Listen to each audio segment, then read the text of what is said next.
Bismillahirrahmanirrahim. Assalamualaikum warahmatullahi wabarakatuh. Jadi tuan-tuan, terima kasih menonton channel Melayu Rajin. Jadi depan kita ni ada, macam tuan-tuan tengok lah, ada anak ayam sikit. Jadi hari ni kerja kita nak pindahkan anak-anak ayam ni ke brooder yang lebih besar dekat dalam reban lah. Ni kita punya dalam store. Kalau tuan-tuan tengok, biasanya saya punya brooder ni boleh muat dalam 10 ekor je saya letak sampai dia besar sikit, kemudian saya lepas dekat reban kan. Tapi yang ni menetas pun banyak hari tu. Kemudian yang besar-besar ni ayam kacuk, isteri saya beli dalam umur bawah seminggu, jadi saya campur lah sekali. Ni kalau besar sikit ni memang dah tak boleh dah, dah terlampau padat. Jadi tuan-tuan, hari ni saya nak pergi bawa dia ni pergi ke brooder baru. Tapi sebelum tu tuan-tuan tengok dulu brooder yang kita dapatkan ni, daripada sahabat peternak juga.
Jadi ni induk kita tengah mengeram tadi, kita dah asing tadi, yang garang sangat. Kita pun tak tahu lagi nak letak mana, tapi saya cadang induk-induk semua kan banyak mati kan.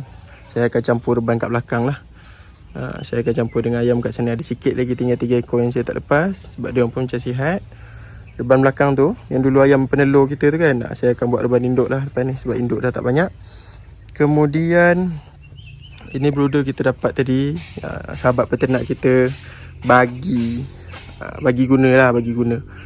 Nanti kalau dia nak, kita boleh pulang balik kan, sebab kita tak jauh, sebab dia pun tak pakai, reput je letak luar. Jadi ni kita dah set up. Jadi saya punya sekarang aim saya tuan-tuan, induk pun dah banyak mati, saya beli telur je lah. Sekarang ni telur saya beli dalam ada harga RM1 lebih kan. Saya ram sendiri. Adalah dalam incubator tu. Nanti saya tunjuk kat tuan-tuan. Baru ni saya beli ada 70 biji. Jadi saya ram dalam incubator. Nanti menetas saya masuk sini lah semua. Jadi yang 20 ekor tadi yang saya tunjuk mula-mula tadi, tu saya akan masuk sini juga. Ni saya dah set up tadi dah. Tapi saya tak record video. Ni sebenarnya budak-budak punya kan. Tapi dah tak pakai. Dia tak adalah store je lama-lama jadi macam ni. Jadi saya letaklah dalam ni. Dah set up semua. Kemudian sekarang kita saya nak letak lampu. Sebelum saya letak yang 20 ekor tadi tu, saya nak letak lampu lah. Saya nak pasang lampu dulu dekat dalam ni. Satu cukup 40 watt. Kemudian baru kita boleh lepas ayam.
Ni tuan-tuan anak ayam.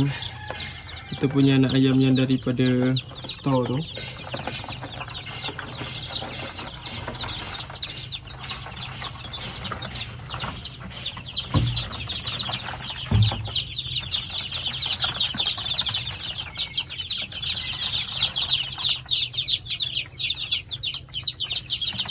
Kita tengok macam mana tuan-tuan. Selesa ke tak selesa brooder baru ni. Jadi tuan-tuan, sekejap lagi saya akan isi bekas air untuk dia minum. Bekas air, bekas makan dan kelengkapan lah untuk dia orang semua. Dan apa-apa nanti saya akan update lagi kat tuan-tuan. Terima kasih tuan-tuan menonton. Doakan saya selamat, maju jaya dan lebih berjaya lah. Yalah, lepas pada induk kita dah mati ni kan. Jadi mudah-mudahan kita lagi lebih berjaya. Jadi tuan-tuan, sampai di sini sajalah. Nanti kalau ada rezeki kita beli abuk kayu semualah. Jadi Assalamualaikum warahmatullahi wabarakatuh.